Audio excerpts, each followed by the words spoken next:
ရွေးစဉ်ကစားသမားဘဝအနာဂတ်အတွက်စဉ်းစားနေပြီဖြစ်ကြောင်းမာတီနက်စ်ပြောကြား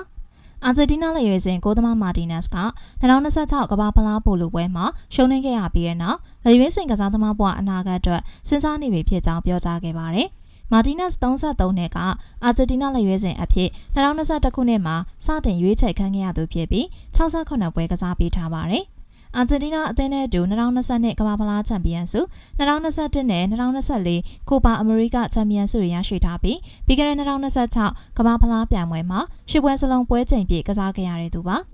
ကမ္ဘာဖလားနောက်တစ်ချိန်ထပ်ရဖို့ကျွန်တော်အိမ်မက်မှတ်ခဲ့ပါတယ်။အဲ့ဒါကိုအာဂျင်တီးနားစီပြန်လဲသယ်ဆောင်ပြီးသမိုင်းမှတ်တမ်းသစ်ရေးနိုင်ဖို့လည်းအိမ်မက်မှတ်ခဲ့ပါတယ်။အယိုးသားဆုံးပြောရရင်နာကျင်မှုကိုစကားလုံးနဲ့ဖော်ပြဖို့ခက်ခဲ့ပါတယ်။အခုတော့အရာများစွာကိုပြန်စဉ်းစားရမယ်။ဘယ်လိုရှင်းဆက်ရမလဲဆိုတာကြည့်ရမယ်။ပြီးတော့နေရာဖယ်ပေးရတော့မလားဆိုတာဆုံးဖြတ်ရမယ်။ကျွန်တော်တကယ်မှဝမ်းနေမိပါတယ်။ကျွန်တော်တိုင်းပြည်နဲ့အသင်းမော်တွေကိုကူညီနိုင်မှုကျွန်တော်အစွမ်းကုန်စူးစမ်းခဲ့တာပါလို့မာတီနက်စ်က Instagram မှာရေးသားခဲ့ပါတယ်။ Aston Villa မှာကစားနေတဲ့မာတီနက်စ်က Juventus အသင်းကိုပြောင်းရွှေ့ဖို့ပုဂ္ဂိုလ်ရေးသဘောတူညီမှုရရှိထားပြီး3နှစ်စာချုပ်ချုပ်ဆိုသွားမယ်လို့လည်းသိရပါတယ်။